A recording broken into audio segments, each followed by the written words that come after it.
Handa ka na bang matakot, ma-excite at ma-capture ang iyong atensyon?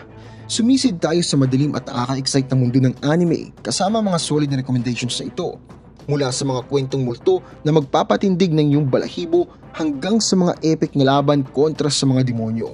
Dadalhin ka ng mga palabas na ito sa mga hindi malilimutang paglalakbay na puno ng misteryo, suspense at aksyon. Mapa-hardcore anime fan ka man o baguhan pa lamang, meron dito para sa lahat ng gusto ng solid na dark thrill. So, kumuha ng popcorn, patayin mo na yung ilaw at handa na tayong mag-explore sa kadiliman. Pero bago pa natin ito yung diskusyon, make sure na hit mo yung like button at isubscribe ang channel ko kung hindi mo pa nagagawa. At kung gusto mong ma-notify sa bawat pang video ko, i-click din yung bell icon. Malaking tulong yun sa akin at sobrang na-appreciate ko yun. Nagawa mo na? Alright, simulan na natin. Mag-dive tayo sa Dark Gathering kung saan may nag-aabang na nakakagulat na kwento at ghostly encounters. Si Keitaro na parang ghost magnet ay nag-team up kay Yayoi, isang chick na on a mission para gumanti sa isang nakakatakot na specter. Kahit sobrang takot na takot siya sa multo, yung unique ability ni Keitaro ang nagtulak sa kanya papunta sa puso ng supernatural. Sabay silang naglakbay sa isang journey na magpapakilabot sa iyo, puno ng horrifying ghosts at story na hahatak sa puso mo. Pero ano nga ba meron sa Dark Gathering at standout siya? Yung ganda ng art at may mga incredible character designs na mas lalong nagpapalalim sa eerie world na ito.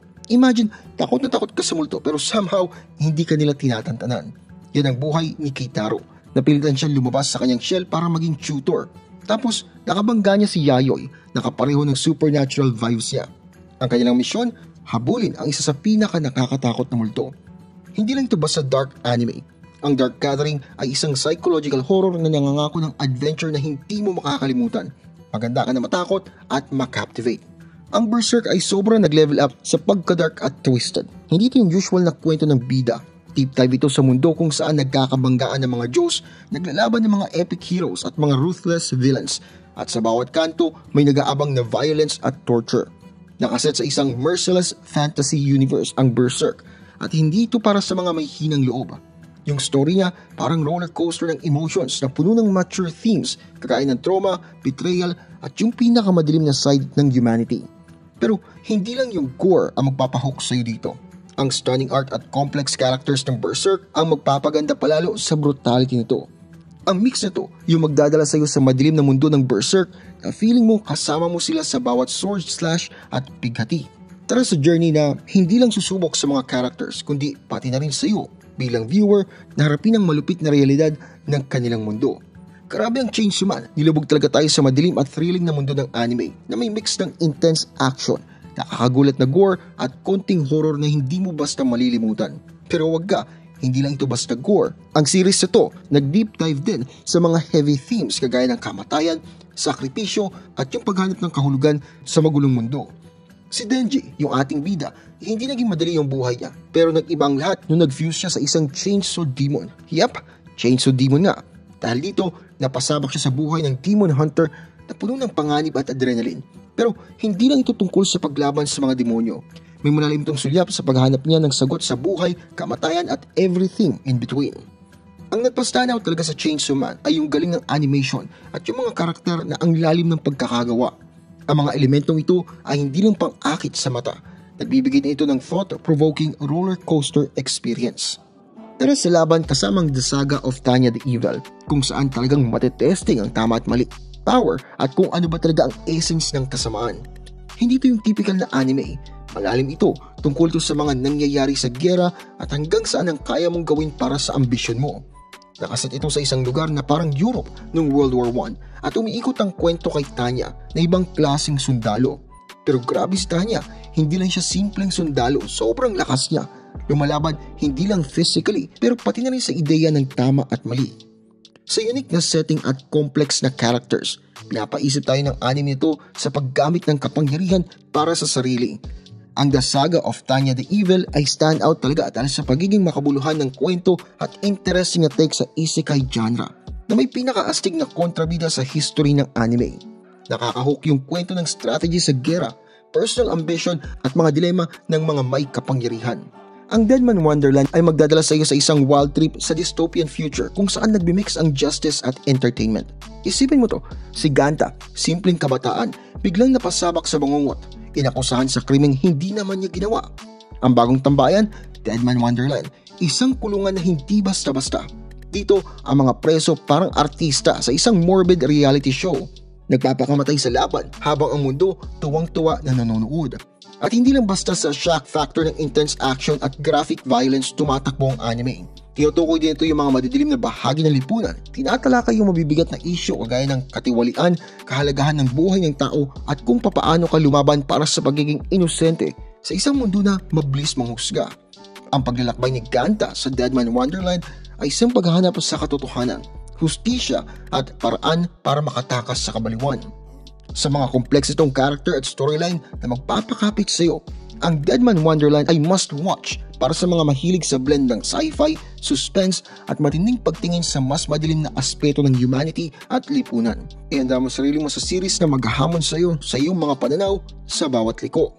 Ang Made in Abyss ay hindi lang basta anime, parang trip ito papunta sa kailaliman ng isang misteryoso mundo at deep dive sa kaluluwa ng isang tao. Ang dark fantasy na obra maestra na ito ay bibihagin ka sa kanyang masalimuot na pagbuo ng mundo, mga karakter na hindi mo malilimutan at storytelling na kukuha ng iyong emosyon. Pero heads up lang hindi ito para sa mga madaling matakot. Ang series ito grabe mag-explore ng mga tema kagaya ng pagkawala, yung extreme survival at yung darker side ng humanity, pati na rin yung mga sobrang graphic scenes. Ang bida sa Made in Abyss ay si Rico, isang batak na batang babae na may misyon na sobrang risky at personal.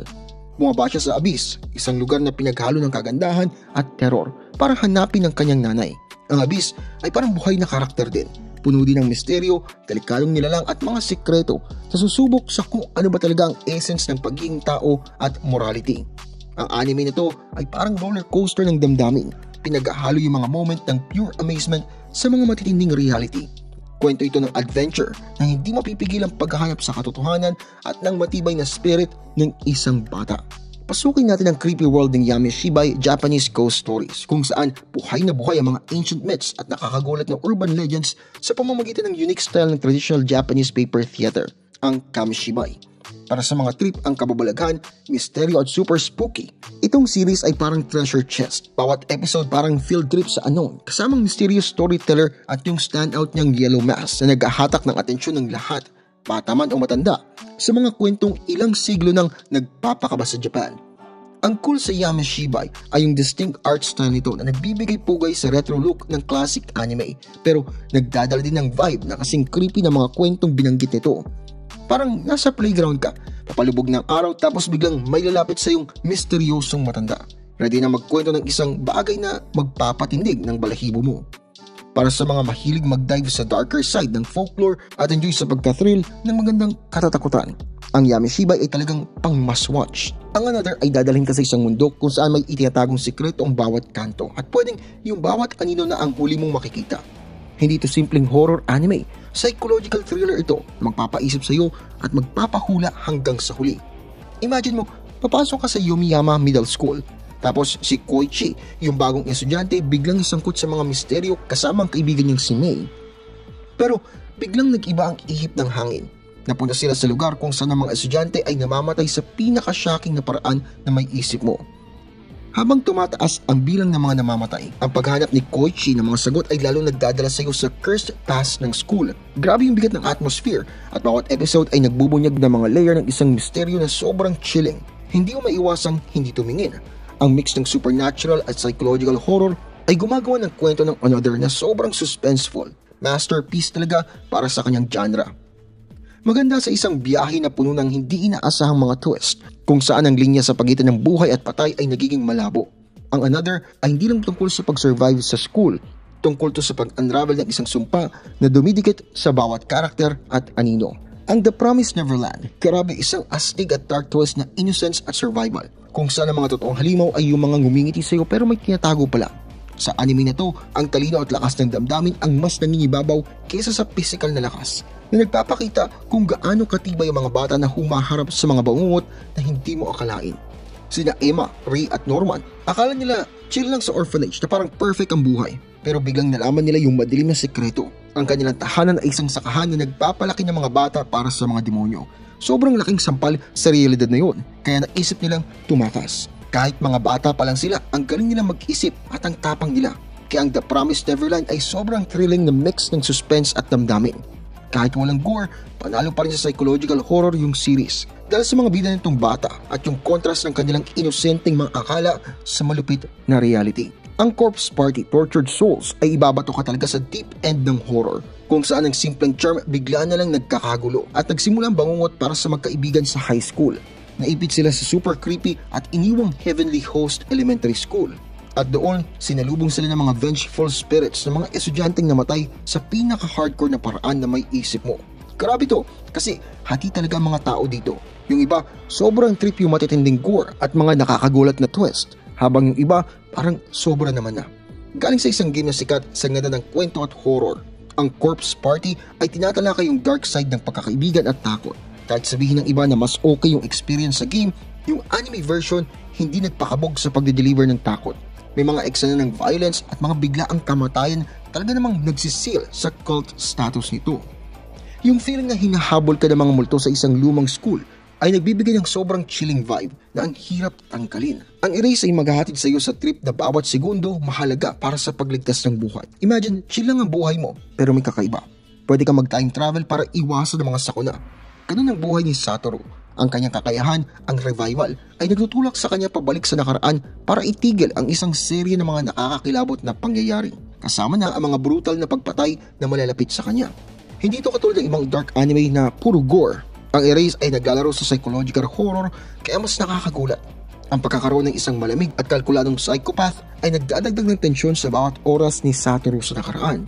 Kwento ito na magpapakaba sa iyo, mapapaisip ka sa bawat galaw ng mga karakter. Pero ang Erase ay hindi lang puro kaba, nagbibigay din ito ng pag-asa. Sa gitna ng madilim na kwento, may mensahe ito ng pag-asa kung gaano ka-importanteng mag-reach out. Paalala ito na kahit gaano kadilim, ang paghingi ng tulong ay may dalang liwanag. Ang Paranoia Agent ay isang biyahe na magpapaisip sa iyo sa mas madidilim na bahagi ng lipunan, kung saan yung misteryosong si Lil Slugger na may hawak na golden bat ay naging sentro ng isang nakakabahalang social phenomena sa Tokyo. Hindi ito yung typical na anime na puro gore. Dito ay may mga mind-blowing plot twist at mystery na umiikot sa kwento. Grabe nito mag-dive sa mga issue tulad ng mental health, presyo ng lipunan at mga sugat na hindi nakikita pero ramdam na ramdam. Pag tumakbo na yung kwento, nadadala mga manonood sa isang komplikadong web ng intrigue kung saan nagiging malabo ang pagitan ng reality at paranoia. Ang galing ng series sa pagpapakita sa epekto ng takot at sa isip ng mandla. Kaya ibang-iba talaga siya, para mix ng horror at psychological thriller. Tinutulak ng Paranoia Agent yung mga manonood na mag-isip ng malalim tungkol sa mga totoong halimaw, yung mga sarili nating takot at pagkukulang ng lipunan. Masterclass talaga tong suspense na ito. Ginagamit ang kanyang narrative para ipakita ang lipunan at kung paano natin hinahandle ang mga trauma at stress. Nakakatakot pero memorable yung experience. Nagpapalawak ng tingin natin sa dark anime. Iniwan ng isang pangmatagalang impresyon sa kanyang eerie relevance at malupit na insights. Pasilip ito sa mga solid na dark anime na nag-aabang sa iyo, kaya maganda ka, pumili ka na ng susunod mong adventure at ready na mag-dive sa mga mundo ng takot, tapang at mga twist na hindi mo ini-expect. Tandaan, ilan sa mga palabas na ito ay tumatalakay sa mga mature themes, kaya magdalawang isip ka muna bago mo panoorin kung mas strict mo ang mga light-hearted shows. Pero para sa mga naghahanap ng kilabot, mga kwento magpapaisip at kakaibang animation, panalo itong mga dark anime gems na ito para sa iyo. Enjoy sa panonood! Kung gusto mong ginagawa ko dito, huwag kalimutan mag-like at mag-subscribe. Maraming salamat sa panonood at kita-kits tayo sa next video.